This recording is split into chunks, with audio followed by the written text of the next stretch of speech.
行政院长杜英泰进前有对外来证实，讲必要的时阵会处理内阁重要的人事。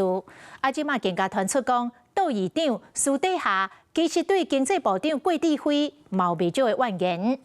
除了郭志辉之外，卫福部长邱泰源、司法部长黄彦南嘛互点名是内阁改组的名单。民进党的立委吴思瑶是讲，希望找有战斗力的人来接棒。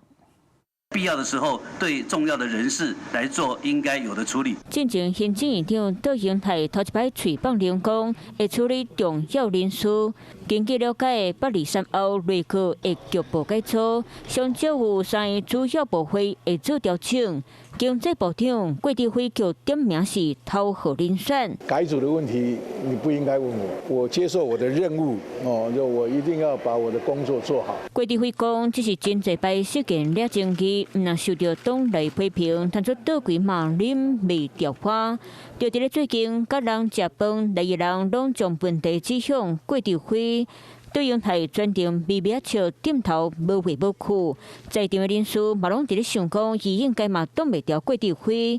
对前人士嘛讲，郭志辉落台是全党的共识。表现差强人意的部会首长，我相信都会纳入内阁整体人事调整的考量，务必要派出最优异、最有战斗力的接棒者。想会是有战斗力的接棒者。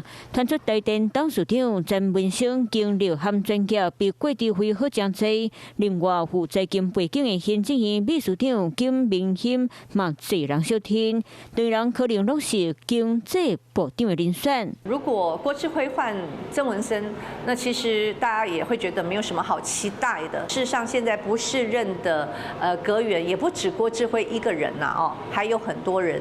除了郭志辉当上头前，卫福部长邱泰源、司法部长黄彦南，嘛拢叫点名可能换人做，想会当继续做官，内阁改组，侪侪喊坏声音。